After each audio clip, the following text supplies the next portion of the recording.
এন্ডোমেট্রিওসিসে আমরা জানি যে বন্ধ্যাত্ব হয়, কিন্তু অনেকেই জিজ্ঞেস করেন টেস্ট টিউব বা আইভিএফ পদ্ধতি ছাড়া কি আর উপায় নেই? উপায় কিন্তু আছে। মূলত দেখা গেছে এন্ডোমেট্রিওসিসে বন্ধ্যাত্বের অনেক কারণ, সবটা আমরা যে জানি তাও নয়, কিন্তু যেটা জানি সেটা হচ্ছে যে টিউবের অ্যাডেশনস হয়ে যায়, যার ফলে টিউব ব্লকেজ হয়ে যায়, এটা একটা কারণ। 2 নম্বর হচ্ছে এন্ডোমেট্রিওসিস থেকে পেটের মধ্যে নানান টাইপের কেমিক্যালস উৎসারণ হয়, তাতে ডিম্বাণু ক্ষতিগ্রস্ত হয়, তাই প্রেগন্যান্সি আসাটা অনেক ক্ষেত্রে দেরি হয়, বন্ধ্যাত্ব হয়। কিন্তু অনেকেই টেস্ট টিউব বা আইভিএফ পদ্ধতি যেতে চাইছেন না, তার কারণ হচ্ছে একটু ব্যয়বহুল আছে, একেবারে গ্যারান্টিড সাকসেস সেটাও বলা যাচ্ছে না। এছাড়া তাকে একটা প্রচুর পরিমাণে ইনজেকশন নিতে হচ্ছে, রেগুলার তাকে সেন্টারে গিয়ে সোনোগ্রাফি করে দেখতে হচ্ছে, বেশ প্রচুর ব্লাড টেস্ট করতে হচ্ছে। অনেকের ক্ষেত্রে এটা খুব অসুবিধাজনক। আর কি পদ্ধতি থাকতে পারে? আমরা কিন্তু আজকের যুগে ফার্টিলিটি এনহান্সিং সার্জারি করছি, তার মানে ইনফার্টিলিটি ইমপ্রুভ করার জন্য সার্জারি, যাতে ফার্টিলিটি আসে।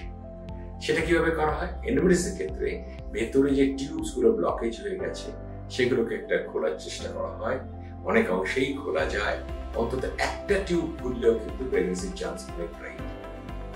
দ্বিতীয়ত, এই যে অঙ্গপ্রত্যঙ্গ ভেতরে জড়িয়ে রয়েছে, ইউট্রাস, ওভারিস, টিউবস এবং ইন্টেস্টাইনস, খাদ্যনালী সব জড়িয়ে রয়েছে, এইগুলো সব ছাড়ানো, ফলে তাদের মাসিকের সময় ব্যথা, যেটা এন্ডোমেট্রিওসিসে খুব প্রমিনেন্ট এবং মাসিক ছাড়া অন্য সময় ব্যথা হতে পারে, সেগুলো অনেক কমে যায়, ফলে তাদের শারীরিক মিলনেও কিন্তু অসুবিধাগুলো দূর হয়।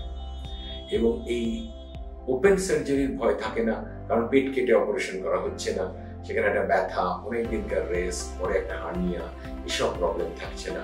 ছোট ছোট ছিদ্র করে অপারেশন করা হচ্ছে, পেশেন্ট ডে কেয়ারে সেদিনই বাড়ি যেতে পারে বা ওভারনাইট স্টে করে পরদিন বাড়ি গেল। আমরা এইগুলো ছাড়িয়ে দেবার ফলে এবং এন্ডোমেট্রিওসিস স্পটস গুলোকে কিন্তু আমরা নিশ্চিহ্ন করে দিই, কোয়াগুলেট করে দিই লেজার দিয়ে বা ডায়াথার্মি দিয়ে, এবং তার ফলে যদি কোনো চকলেট সিস থাকে, চকলেট সিস গুলোকে রিমুভ করা হয়, যাতে ডিম্বাণু ঠিক মতো তৈরি হয়, ঠিক মতো প্রস্ফুটিত হয়, ওভুলেশন হয়। এসবের সাহায্যে দেখা গেছে যে অনেক ক্ষেত্রে পেশেন্ট কিন্তু নিজেই কনসিভ করে গেছে, আলাদা করে আইভিএফ বা টেস্ট টিউবের দরকার হয়। অর্থাৎ সিলেক্টেড কেসে সেটা তো যাচাই করবেন, দেখা গেছে যে laparoscopy can be an alternative to test tube and IVF.